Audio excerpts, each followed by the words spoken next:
Hello, friends. Hello, and welcome back to the Totally Kind of Okay podcast. I'm your host, Tiffany Joy Bankhead, and thank you so much for being here with me today. I hope you're doing totally kind of okay, or maybe even a little better. If you're doing worse, this is the place to be to start feeling better, especially if you struggle with some of the things I'm going to talk about today. And I'm just glad you're here and so grateful that you decided to tune in. This podcast is about mental health. It's about how to improve your mental health, and I talk about tools, tips, and advice on how to improve your habits, over your healthy habits, mental, physical, emotional, and spiritual. And I talk about my experiences with my mental health disorders, and as well as other people's experience that I've been in contact with. I discuss my victories and the highs and the wins that I've had with my mental illness struggles, as well as the low and the struggles and the things I've had to overcome and the hard times I've been through. I was diagnosed 13 years ago in 2012 with bipolar type 2, and since then I've been diagnosed with generalized anxiety disorder, PTSD, ADHD, seasonal depression, and marijuana substance use disorder. So I got a whole bag of all the goodies. This episode today is about how I have personally been able to maintain stability for the past few years with having a major mood disorder, that being bipolar type 2 disorder. Bipolar is a disorder characterized by highs and lows, and I've been able to stay like in the middle for the most part, like in the middle range. So like a high being super manic would be like a 10 or 11 out of 10, and then a low, like being suicidal and depressed, would be a 1 out of 10. So I've been able to stay within the range of like 3 to like an 8 for the past few years, and I am discussing how I have been able to do that, because it is very extremely difficult as someone with bipolar disorder to have that type of stability and to stay in the middle without going to one extreme or the other. Today is episode 38 of the Totally Kind of Okay podcast, and this is a part 2 on being bipolar and being stable. Part 1 was episode 36, which is on Spotify as well on YouTube. And welcome if you're listening on Spotify. Thank you for joining me here today. Thank you for listening to the show. Please follow the show and give us a 5-star rating. And if you're here on YouTube, welcome. I'm wearing a bright pink top that I feel like is a very good color on me. I'm super excited to be on YouTube because I'm trying to get the message out there of improving and healing and recovering from mental health issues. And YouTube has been a great way for me to do that because I'm able to reach so many more people.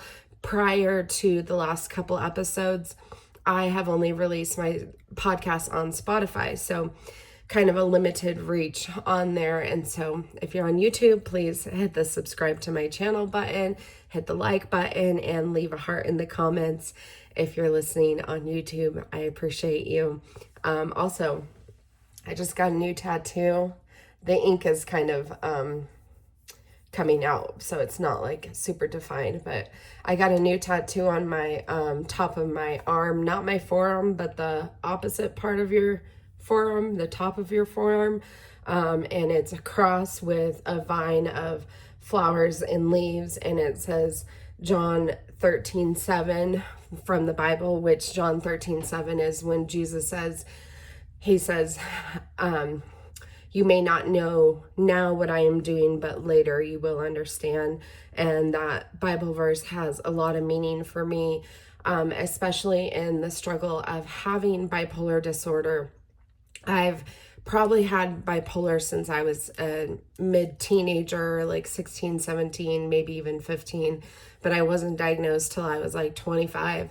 And in the midst of dealing with bipolar disorder, there's so much chaos and so many things that feel out of control, and so many things that you're like, why is this happening to me? Why am I constantly going from one extreme to another? Why can't I just feel better or have like a normal day? Like, why do I have to face these obstacles where my mind is out of control, and maybe like I have toxic behaviors and I'm doing stuff that like hurts me or hurts other people around me.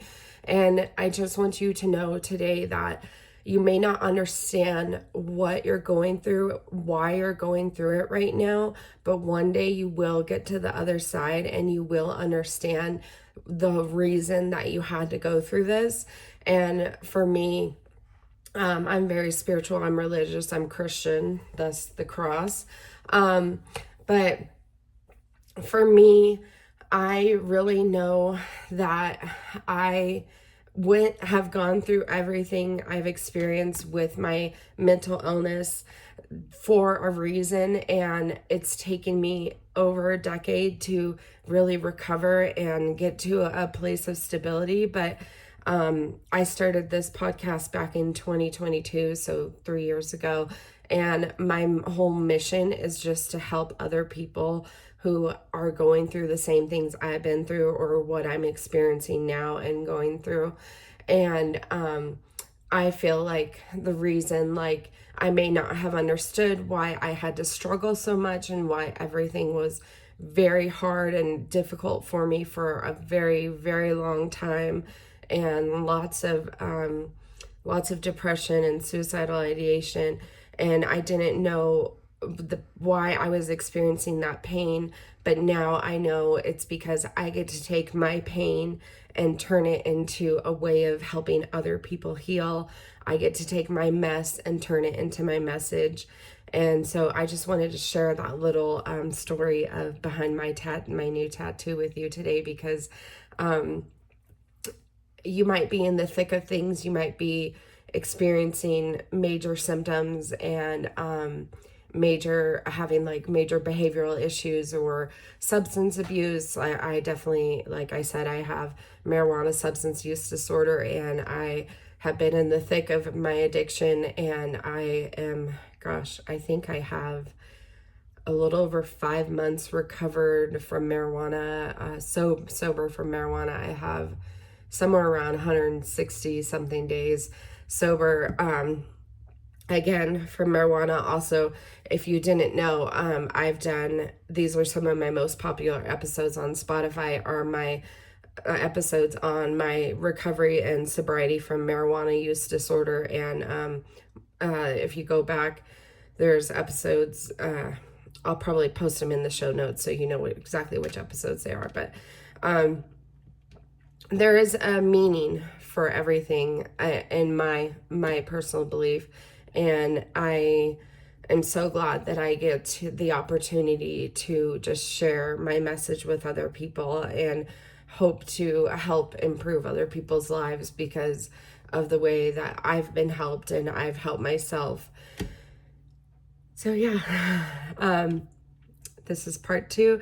Part 1, we discussed, I got switch. Always got to switch my leg position. Part 1, we discussed the first 2 things that have really helped me maintain my stability. One of them is my therapeutic relationship with not only my therapist and counselor, and also I've seen multiple counselors, and I talk about that and the different types of counseling I've had. And then also the therapeutic relationship I have with my psychiatrist and how important that is. And then the second part of that was also having a support system. So it's 2 parts of your support system. One part is professional and medical, and then the second part is your personal network of support system. So I talked about that in part 1. So definitely go ahead and listen to that, because that was very important. I talked about those things first because they are first and foremost the most important parts of how I've been able to maintain stability as someone with bipolar disorder. So let me take a sip of my coffee. Okay, got my coffee with collagen in it for protein, and I just do cold brew with heavy cream and collagen, like a big scoop of collagen. So it's like got like 18 grams of protein and like 10 grams of collagen or something. Little trick if you want to get in more protein, put collagen in your coffee. All right, we start every episode with an affirmation because I think what you tell yourself become your thoughts become your beliefs become create your emotions, and your emotions create your reactions, and your reactions are your consequences and are the reflection that you exhibit in behaviors and how you react to things. So everything really starts with our thoughts and our beliefs and what we tell ourselves. And that's why I like to start an episode with an affirmation, to start telling yourself something positive. I'm going to say the affirmation, I'm going to tell you what it is, and then we're going to repeat it together 3 times so we can really implant it or cement. I always forget that word.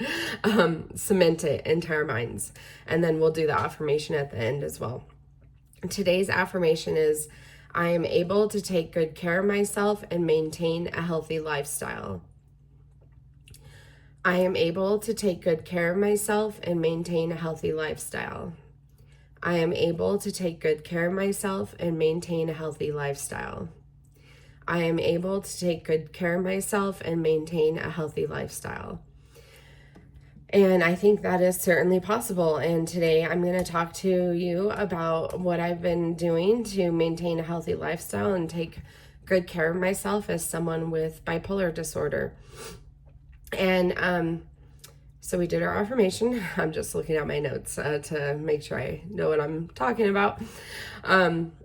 So, part 1, we discussed having a good support system and network of individuals and professionals around you that will help you maintain stability and alert you when you might be off, or when you might need some added help.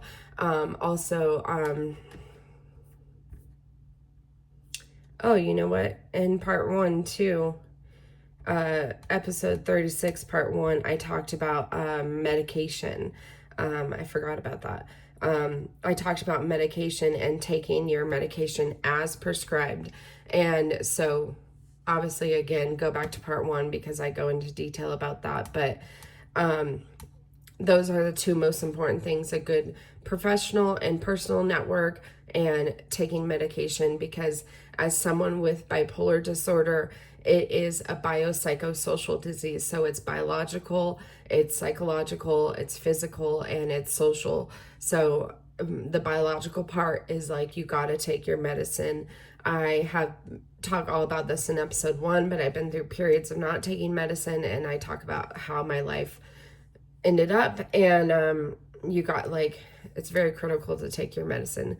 So in part 2 today, we're talking about a few more things that I've been doing to maintain my stability as someone with bipolar disorder. So the thing I do every day to take care of myself and maintain stability is I do self-care every single day. And I call myself an expert on self-care because through my mental health recovery journey over the past 13 years, since I was diagnosed in 2012, I have really learned what self-care really is like when you have a major mental illness, like especially for people who are seriously mentally ill, which I have been borderline diagnosed seriously mentally ill. I never got professional assistance from it. That's a classification that the state recognizes, SMI, seriously mentally ill, that you can get assistance with housing and medication and treatment and stuff. So I never officially got that diagnosis, but in periods of having bipolar, have been SMI. So someone that has a serious mental illness really needs to understand the basics of self-care, because often, you might go a long time without bathing or showering. You might not like take care of your teeth, like brush your teeth. You might not like clean your place. Like cleaning is like such an important part of self-care. Like having a hygienic, nice, clean environment is important for your self-care. Wearing clean clothes. These are all self-care basics, like sorry, I'm a little congested today. Being hydrated, like getting enough water and electrolytes every day is self-care. Getting movement and sunshine and getting outside every day is self-care. And I have been making sure that I meet my basic needs, what I call level 1 of self-care daily. And I am actually coming out with a self-care online course that should be done by the end of May, I believe. We'll see, but I'm expecting to get it done by the end of May, and it's going to be a comprehensive online self-care course, self-led, and you're going to get all the information about like the definition of self-care, what it really is, like what it means in day-to-day life. I go over the 3 different levels of self-care, one of them starting as the basic level, and then moving up to the relational level, and then moving up to the what is level 3 called? Level 3 is like it's the aspirational level. It's like, I can't remember what I call it now, but it's like the top level of self-care, where most people, when they think about self-care, they think about level 3 stuff, like treating yourself, like traveling, like doing fancy spa treatments or whatever it is. Like most of the things that people think about self-care are actually like the top tier level of self-care, when really you need to like meet the first 2 levels, the basics and the relational self-care, in order to be able to do those other things. So I talk all about this in my course. It's called Connected and Confident Self-Care for the Soul. If you struggle with any part of like maintaining self-care, if you feel like your life is kind of out of control, you feel burnt out, overwhelmed, you feel like you're not taking good care of yourself, this course is specifically designed for people who do struggle with mental illness. I mean, it can be for anybody, but it really covers everything involved in understanding and implementing self-care into your daily life. Once I have the basics of self-care covered, also sleep is a basic, and nutrition. So eating food, and not just eating food, but eating, food that's healthy and good for you.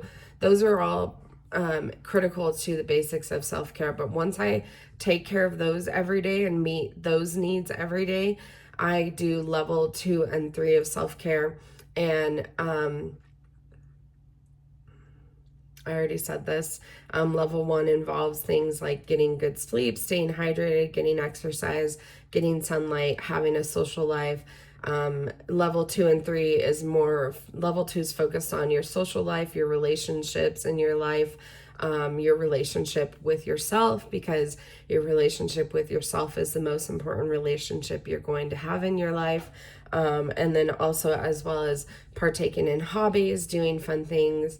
And then level 1 would also be, like I said, like hygiene and cleaning. So those are all things I do on a daily basis. And then the upper 2 levels of self-care I do like weekly or monthly. So you don't have to like be indulging in like this level of self-care where you're like treating yourself. Like it's like I always think of like Parks and Rec. I don't know if you've seen that show, but in Parks and Rec, Tom and Donna have a day called Treat Yourself. Treat Yourself.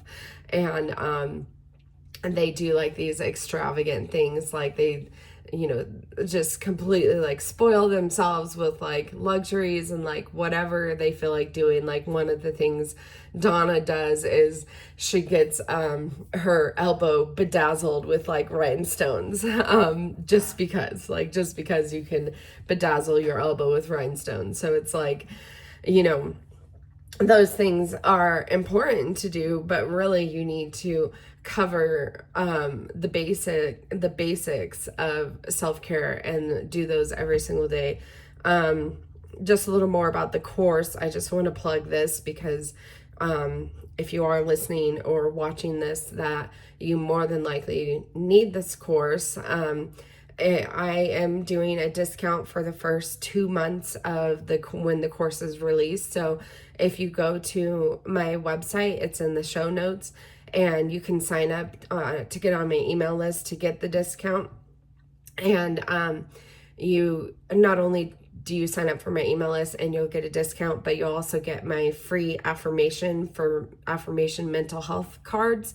And they're like digital pictures that you can either print and put on like note cards, or tape to your mirror, or you can set them as like the background to your like phone or your tablet or your computer and have those digital affirmation cards. There's, I think, 5 or 6 different categories, and for each category, like one category is like anxiety, depression, self-love, self-care, body positivity, and I can't remember the other.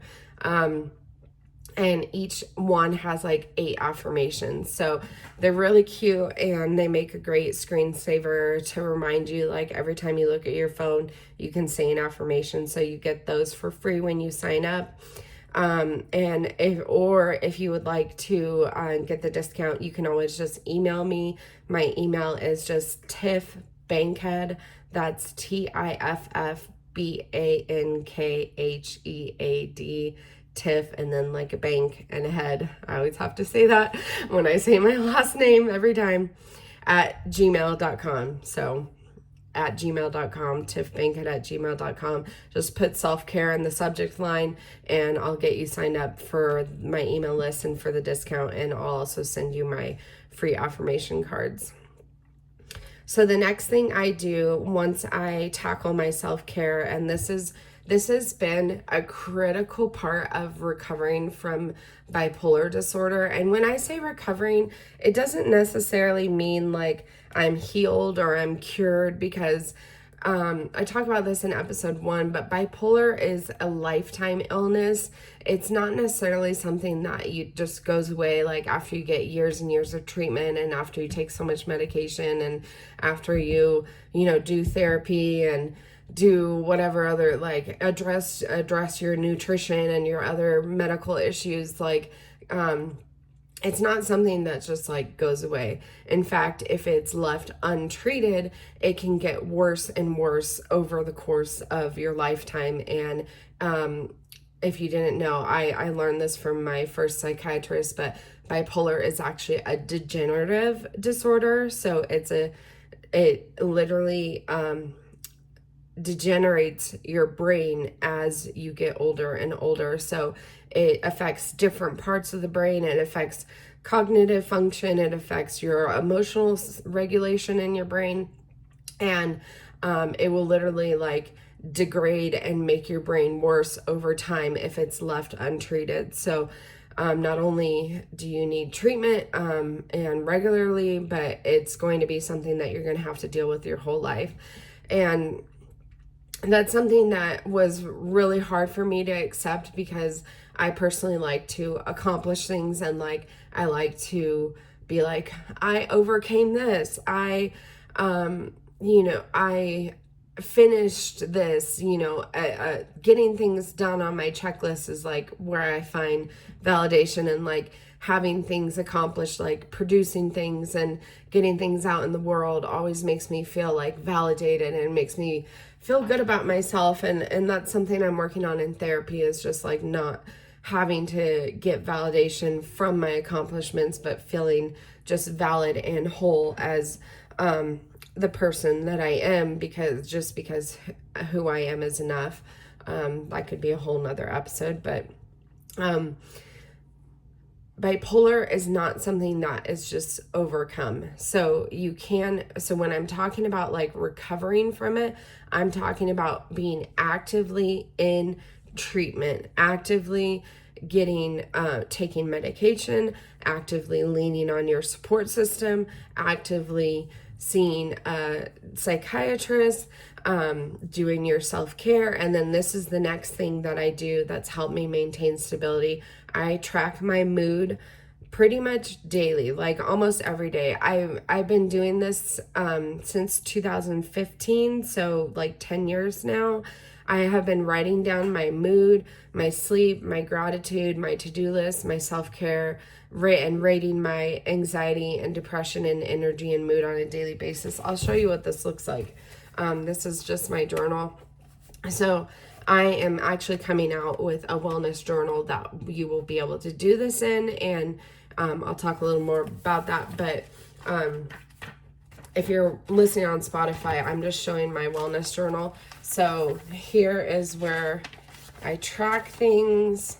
I'm just showing pages where I've written down what I write down daily. I'm going to go over it, but so here is an example of a day that I wrote down. I have a page in my journal, and so what I write down is the date, and I write down the day of my cycle and my period, because that's another thing that can really affect your mental health, is if you're female, is the day of your cycle. So I write down the day of my cycle, and then I've been writing down my sobriety day just for my personal accountability, just to count how many days I have sober. But the first thing I write down is my affirmation, because like I said, like what we tell ourselves is important. So I always write down an affirmation. So my affirmation for this day, this was January 4th, 2025. I said, I can do a lot and allow myself to relax. So that was probably a weekend, because weekends I tend to try to get a lot done, but I also try to relax. So I can do a lot and allow myself to relax. The next day, my affirmation was, I am good at learning new things. That was when I was going through tax season. I'm just giving you some examples of affirmations. My affirmation for the next day was, I am at peace where I'm at in life. My affirmation the next day was, I am fully loved and capable of achieving amazing things. Another affirmation, I can be productive and also relax. That's kind of the same one, but in a different verbiage. I am a badass in business. I am healthy and happy. I am the best aunt ever. These are all affirmations. I have a wonderful life, and I will live my dream life every day. I will achieve my dreams. I am balanced and happy. I am capable of achieving my dreams. As you can see, like I write these down like every day. So they can be whatever affirmation you want them to be. Here's another affirmation. I can handle all the work I have and also build my dream through my online business. So a lot of my affirmations just is like what I'm feeling for the day, like what I'm going through in the moment, and like how I want to feel for the day. By the way, I do this journal at the beginning of the day. I'll start it, and then at the end of the day, I'll do the last part. So the next part of the journal is my gratitude. So I write down 3 things I'm grateful for. This day I was grateful for my sobriety and almost no cravings. I was grateful for a Netflix show that I really liked, and I was grateful for being able to spend my Saturday how I wanted to. And then the next thing I write down is my self-care. So my self-care for the day was take a bath. and then go on a walk and go ice skating with friends. So that was actually a really good day of self-care. So I did quite a few things. And by self-care, I write down like, it can be like whether it's a doctor's appointment, that could be my self-care for the day. It could be taking my dogs to the dog park. It could be washing my hair, like at least once a week I gotta wash my hair, so that literally will be my self-care for the day, is like washing my hair. It could be like Friday night, I had a dance party at home. It could be going to the gym. I went to a yoga studio sound bath event. I played card games with my friend. It could be reading a book. My self-care could be having a conversation with someone I love. I'm just looking through wash hair and shave. That is definitely good self-care. So yeah, I write down a self-care, and then next I write my to-do list. So I try to keep my to-do list for the day to like 3 to 4, maybe 5 things at the most. And they could be work related. They could be related to like just general like errands I have to do, like grocery shopping, or like I gotta like get ready for something or pack, or I gotta do some sort of cleaning or something. Or it could be going to the gym. So I just write down like what are my most critical things to do that day. And then I write down my sleep from the night before. So my sleep this night was actually from 2 a.m. to 11 a.m., which is not good hours. I mean, I got 9 hours of sleep, so that's good. I aim to get like 8 to 9 hours of sleep every night. I normally like function the best when I get about 8.5, 9 hours of sleep. So not everybody, needs 9 hours of sleep, but for me, I definitely feel better when I get like 8.5, 9 hours of sleep versus just like 7 or 8. Another day I wrote down my sleep was from 12 a.m. to 9 a.m., which is good. Again, that was 9 hours for me. This is from January, so this is from a few months ago. So lately I've been working on my sleep schedule, so I've been going to sleep earlier around like 10:30 to 11:30 and waking up between 7 to 8. So this was back before I really started working on my sleep schedule and trying to go to bed earlier, because I feel better when I wake up a little earlier for the day, like versus 9 a.m. I feel better when I wake up at like 7 or 8 a.m. and like I can get more accomplished in the morning. And also that way I don't have to work so late at night. And then the next thing I write down is my energy, my mood, my anxiety, and depression. So I rate all those 4 things, my energy, my mood, my anxiety, and depression. I rate those on a scale of 1 to 10. So 10 being the lowest, 1 being the lowest, and 10 being like the absolute highest. So for my energy that day, it was the 4th. So this is where the cycle day comes in. So I can see like it was the 4th day of my period. So my energy was only a 4, which is pretty typical for me during my menstrual cycle. Like I have low energy. So a 4, like that's not terrible, but it's not really like great where I want to be at. My mood was a 5, so very in the middle, very consistent. Mood is a 5. My anxiety was a 2, so I had a little bit of elevated anxiety, but not bad at all. And my depression was 0, which is actually really good. Let me see if I can pull up another day. This was my cycle day 16, so middle of my cycle. My energy was a 4.5, and my mood was a 4. And anxiety was a 2, and depression was a 3. But I also look at my sleep on here, and I went to bed and woke up in the middle of the night, so I didn't have good sleep. Okay, and then the next thing I write after I rate those 4 things, energy, mood, anxiety, and depression on a scale of 1 to 10, the next thing I write down is a reflection. So I'll either do my reflection like either that morning for the day before, or I'll come back and fill this journal out and reflect on my day like sometime before I go to bed. So on the specific day, I said I worked a few hours and then asked Tally if she wanted to go to walk around the lake and go ice skating, and she did. I'm so glad I went. It was so much fun. It was just winter and Tally and me, and I went ice skating. Was hard, but I got used to it. I only took one break out of the 50-minute session. So that's just like a reflection on like what I did for the day. So here's a day where I have a bigger reflection. So in my journal, I'm pointing to about a paragraph of a reflection. So this was cycle day 4. I slept from 11:30 p.m. to 9:30 a.m. Pretty good. That's like 10 hours of sleep. That's actually pretty good. But I did wake up in the middle of the night. My energy was a 5. My mood was a 5.2. My anxiety was a 4, so a little bit elevated. Anxiety and depression was a 1. So I said I could have woken up earlier, but I was so tired. I just wanted to sleep, so I did. I made breakfast to take to work.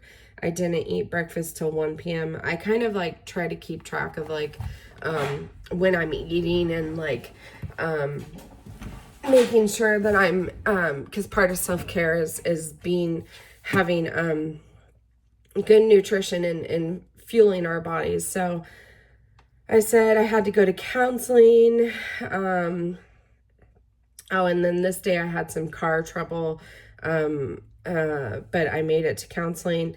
And I went to the gym, and I had a good day. So, okay, so that's it. So it's my journal. So again, this is what I do like almost every single day. Let me see my notes, what this says. Okay, so let me just talk. I kind of wanted to go over that so you can get a feeling of like what it is I'm doing in my journal that is going to, so right now, these are all like handwritten and I fill it out every single day. But what I'm doing is coming out with a journal where all these prompts will already be there for you, and the scales where you can just write your scale, your mood on a rating of 1 to 10, and you can just fill it in. So that will be like a physical journal. It will also be a digital journal that you can print yourself, or you can fill it out on your iPad or whatever. But this has not only given me a tool to use when I see my psychiatrist or my therapist to talk about what I've been experiencing lately, but also lets me know when I've had off days. So real quick,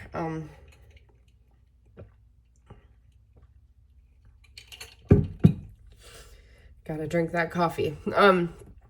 Okay, so this is a tool I use.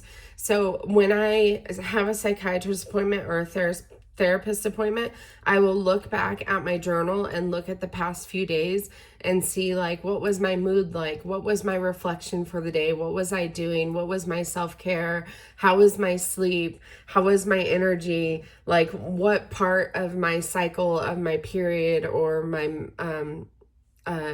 women's cycle, what point am I at?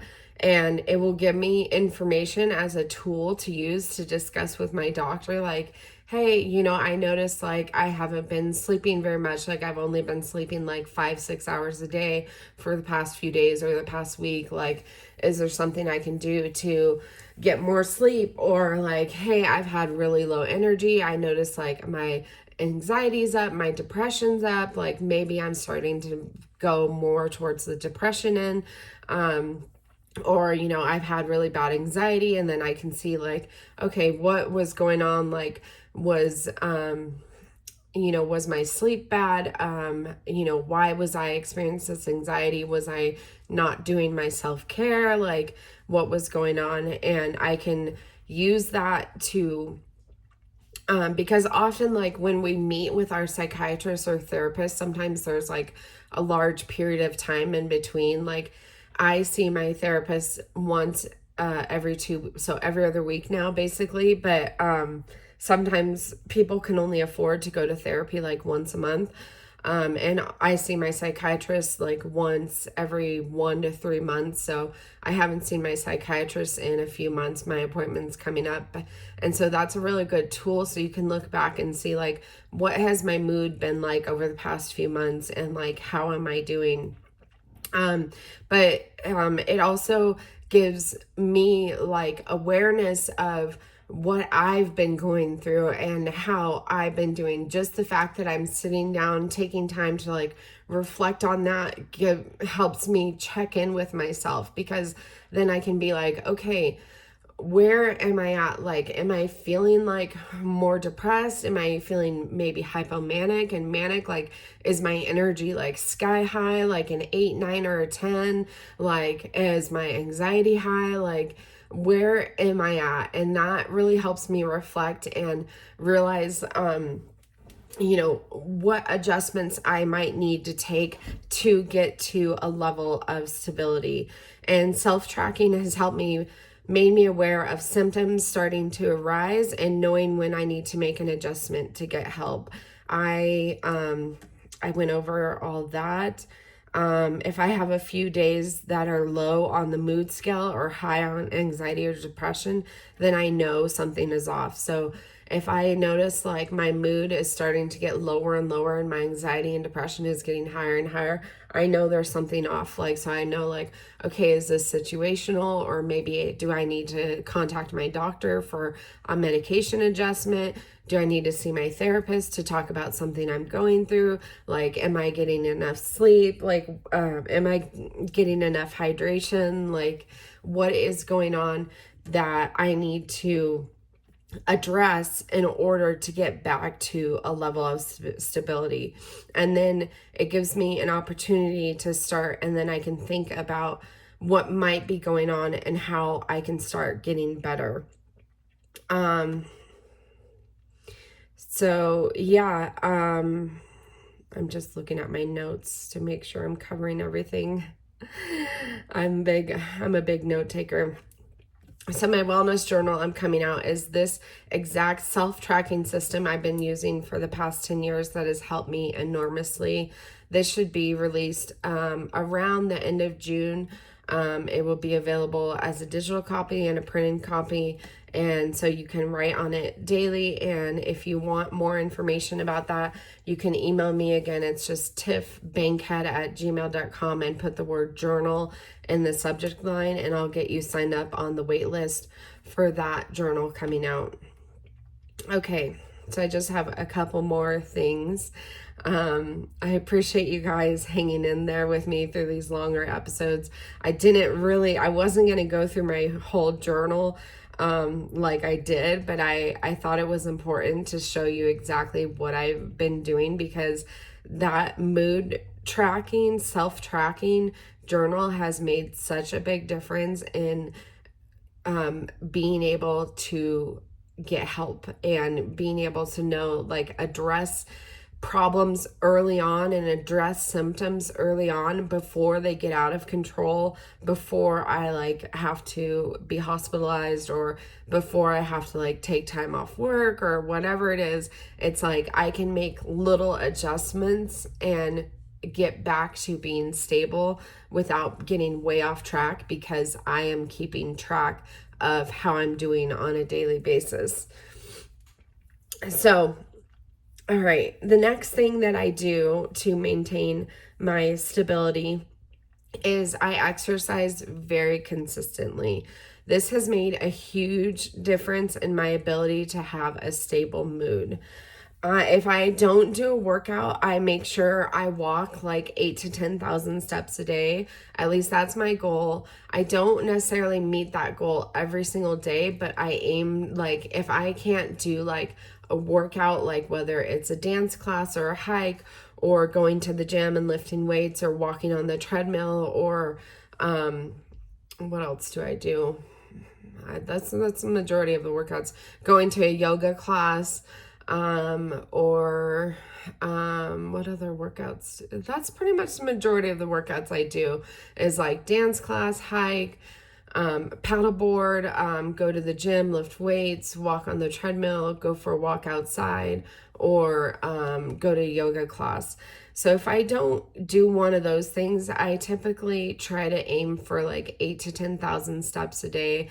If I can't hit that, then I'm usually getting around like 6 to 7,000 steps on days that I don't even work out. So I'm making sure that I am still like consistently moving my body, and having that daily movement has made a huge difference in having a stable mood.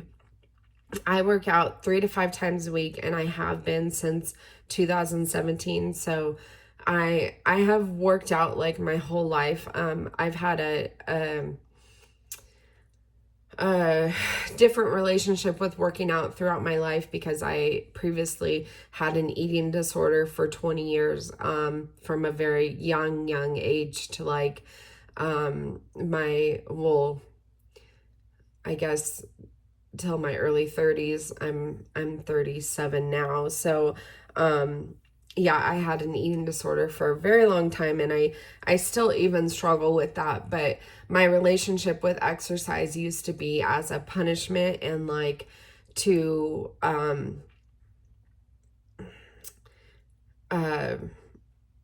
discipline, or to like it was a punishment. It was to make myself feel like better for not eating well, or for overindulging or binge eating. But now, since I've been in treatment since 2012, I've been starting to exercise regularly. And since 2017, I've been working out consistently 3 to 5 times a week. And when I mean a workout, I mean like actually like setting aside like 30 to 60 minutes to do some sort of exercise. If you want proof or evidence of this, you can go to my Instagram and see my highlights on my profile of all the workouts I have done over the past, like, I guess it's 8 years now. Or you can see like on my stories that I post every day. Like I post almost every time I go to the gym, I post something, because I try to post something like motivational when I'm on the treadmill, or I post like my thoughts for the day. But you can check out my Instagram is just Tiffany Joy Bankhead. So just the name of my channel, Tiffany Joy Bankhead, on Instagram, and see that I am consistently, regularly working out and exercising. And when I go more than 3 days without exercising, I feel off. Like I can feel a difference when I don't specifically like work out or exercise for like 2 or 3 days. I feel like bad in my body, like not just my body, like mentally I feel off. It helps me to work out consistently because it gives me a healthy coping mechanism for emotional issues. Lately, this past like about week or so, I've had a very emotional situation, and I did a podcast episode on this, like what to do when something bad happens to you, because something bad happened to me, and I have been going through like an emotional roller coaster. One of the things that I did like pretty much within days of the incident was I exercised, and I lifted weights, and I went on a hike, and I went to dance class, and I walked on the treadmill, and I did that to make myself feel better. But in the past few days, I've been feeling pretty low, and I haven't been to the gym for three days now. Excuse me. And I'm feeling like off. And I think also because I do the self tracker, because I use my journal to track my mood and stuff, I can tell that my period, my menstrual cycle is about to start. So I'm in my luteal phase. And during that phase, I get like low energy, and I start to feel a little down. And also I've just been emotionally drained. But exercising and working out is one of the healthiest things I do for my emotional stability, because as a person with a major mood disorder. Like, it's called mood disorder for a reason, because it's all about your mood and how your mood affects your behaviors and your thinking and everything. So when you can regulate your emotions and feel more emotionally stable, then you're less likely to have like these extreme symptoms of your mood disorder. Working out also provides my brain with the feel-good chemicals, dopamine and serotonin, as well as other neurotransmitters, which help regulate your mood and your emotional state, mental state. The neurotransmitters, glutamate, GABA, acetylcholine, norepinephrine, and adrenaline. And it needs those to be stable and thrive. So you need all those neurotransmitters, GABA, acetylcholine, glutamate, norepinephrine, and adrenaline, which you get all those from working out in order to have a stable and thriving brain. So in order for your brain to be healthy, you really need to be exercising and moving your body. Okay.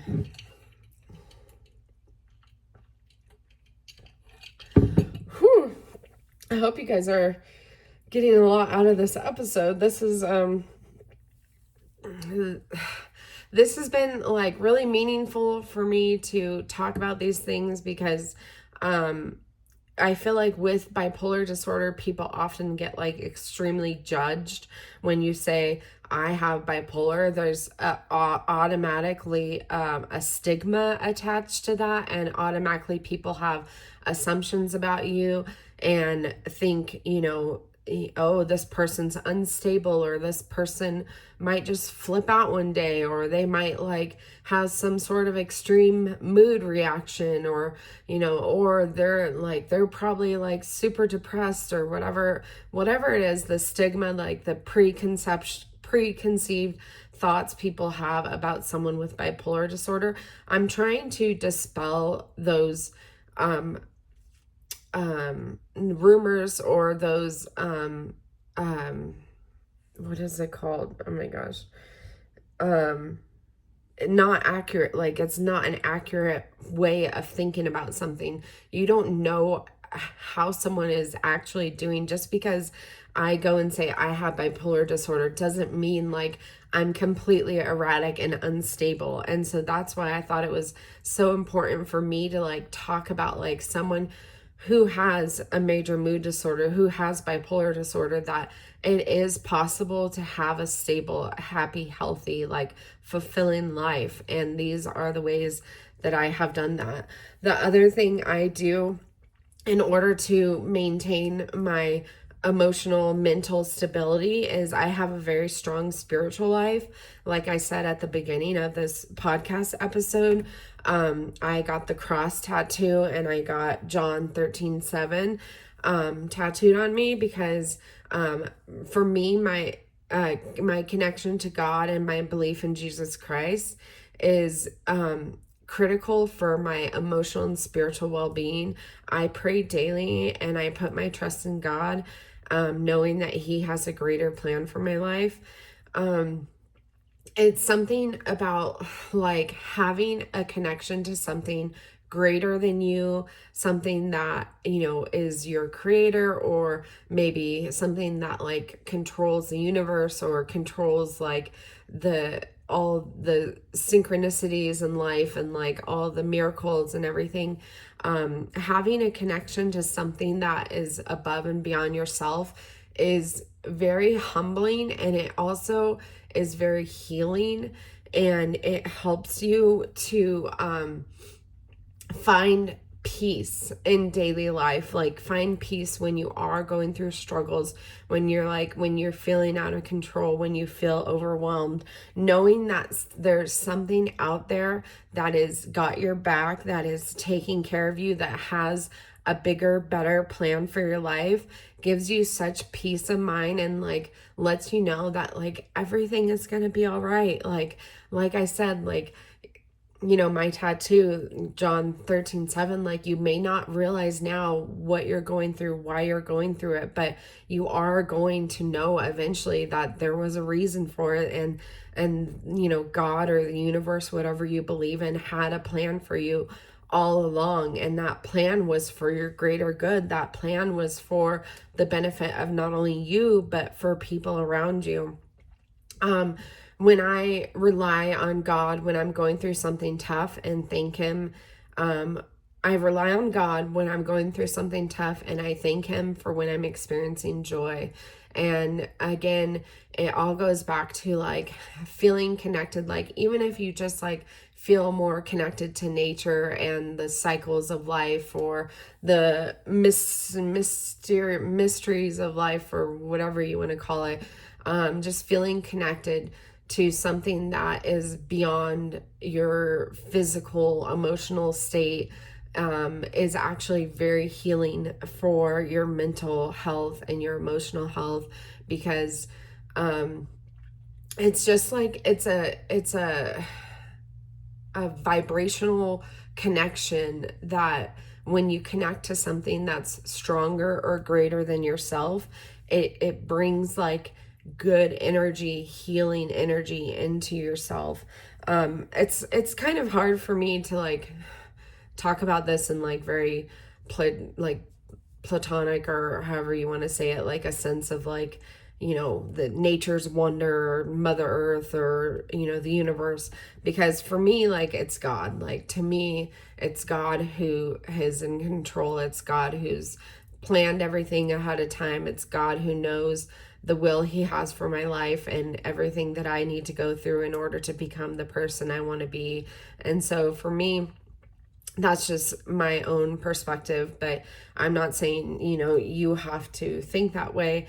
Also, just for me personally, knowing that my life is already, like, the debt for my life is already paid. Like, there's nothing I can do that will separate me from God's love. And God showed His love for us by sacrificing His Son, so that each one of us, or I should say, well, me, and if you choose, you can be saved, and you can live a life free of guilt, and free of remorse, and free of regret, and free of the punishment that you should receive from being a sinful person. You can live a free, peaceful, happy life, because God sacrificed His Son so that you can have a new life every day. Like, you can choose to do whatever you want to do, and know that there is something greater for you planned ahead of you in life. Like, not only do you have this life, but you have an afterlife that is going to be something beyond your wildest dreams. So that's something that's helped me maintain my mental, emotional health and stability, is my spiritual life. And the last thing I want to talk about is what I do to maintain stability. Is I do things I love doing. And this is so important for someone who is struggling mentally, because sometimes it just feels like you can't really do anything right, or you can't do anything good, or maybe you feel like you're not good enough, or you feel like you don't deserve good things. Again, that goes back to my spiritual life. Like, we all deserve good things. We all are precious and loved, and we all, have a purpose in our life, and we deserve to feel good about ourselves. But doing things you love, I'll put this in I terms, doing things I love, things that bring me joy. I spend time with people who make me feel good. I prioritize healthy relationships in my life. I travel, I have fun. I really enjoy the simple pleasures in life. I live a very full life, and I make the most of my days. I practice gratitude, and I always try to find the silver lining. I remind myself that life is short, and I'm going to die one day, and it could be any day. And that really helps me embrace life to the fullest. life is short. Like, our time is limited. Let's enjoy things as much as we can. Let's do things that bring us fulfillment, do things that make our heart sing, do things that light up our brains, do things that make you smile so ridiculously, like you can't stop smiling, and you might look like a weirdo out in public because you're just standing there. Like, this is me, like, all the time. Like, I'll just be standing there smiling, and like, for just feeling good about myself and feeling good about life. And like, there's no reason necessarily to just be smiling so much, but you see that person and they're just like, just smiling to themselves, and just like, you're like, I wonder, like, if they're okay, or like, what's going on. But just having that like joyful spirit, because you feel good about yourself. And like I said, like, you deserve to feel good about yourself. You deserve to do things that bring you joy and pleasure and excitement and fun. And you never know when that time is, up for you. So really make the most of every day, and practice gratitude every day. Like, first thing I do when I get up after I do my deep breathing and stretching, I take my dogs outside and I get sunlight, and I thank God for all the things in my life, all the small things, all the big things. And I practice gratitude because life is precious, life is short, life is limited, and being grateful puts you in a better state of mind. It energetically shifts your mind into a state of peace and contentment and happiness and joy. And if you can just practice gratitude, like in the morning every morning, or at night every night, like preferably in the morning, like one of the first few things you do in the morning, if you practice gratitude to God or to whoever you worship or whatever you think about, your higher power, it's going to help change your perspective, and you're going to find the silver lining. You're going to find the good things in life. I just want to take a moment, and this is the end of the episode, but I just wanted to say, appreciate all the effort I have made, because I am so proud of myself. For the past 20 years, like I said, I'm 37. I've had bipolar probably since I was like about 15, 16, 17 years old. For like about approximately 20 years, I've had bipolar. Life has been the opposite of easy. Life has been difficult. It has been challenging in the hardest ways. I have had a lot of family trauma happen. I have had a lot of personal struggles with romantic relationships. I have had struggles financially. Like, I've had medical health issues related to my bipolar disorder. I've been hospitalized in the mental health hospital like multiple times.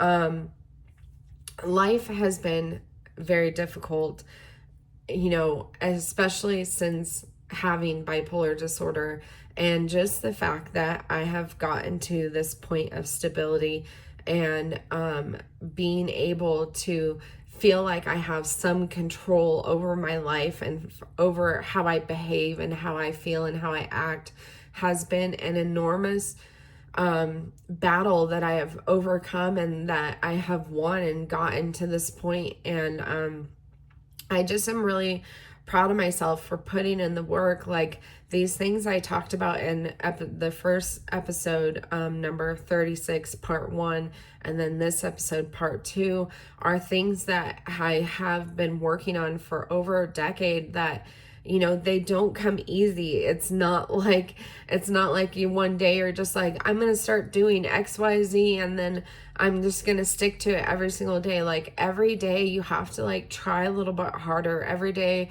they say, like, if you can just get 1% better each day, in over 3 months, you'll be over 100% better than you were before.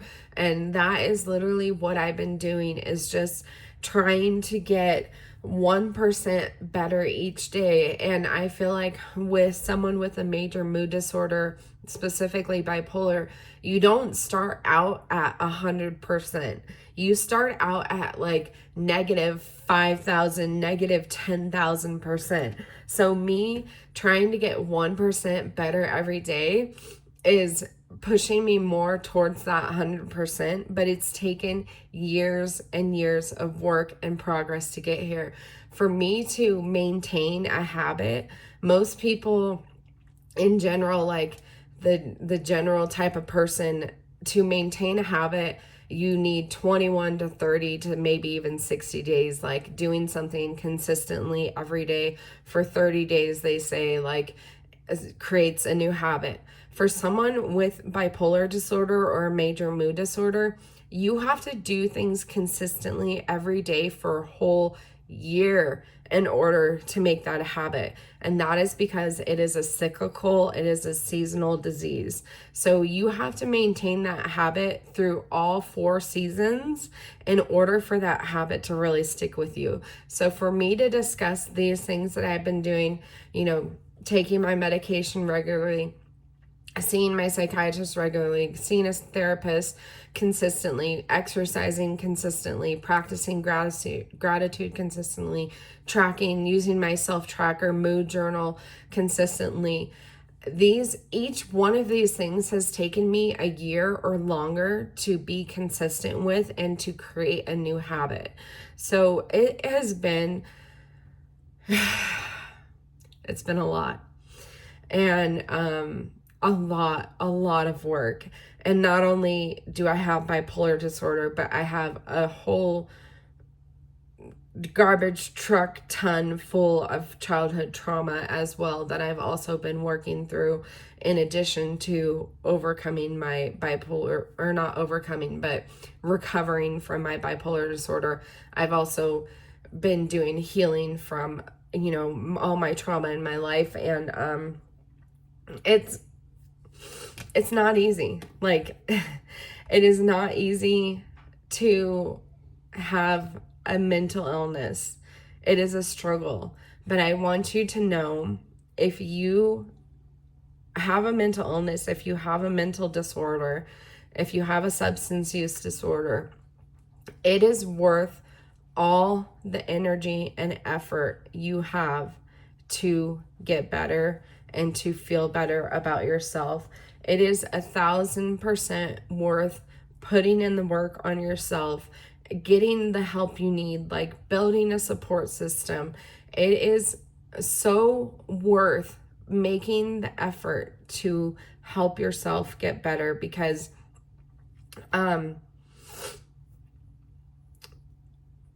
life gets better. That's what I want you to know. Life gets better when you do the work.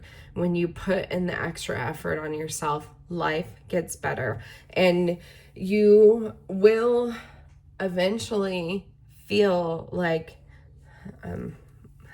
just looking, I didn't do my hair, I just brushed it. So anyway, you will feel like a more whole, complete, happy, fulfilled person if you make the effort and do the things that you need to do to maintain stability.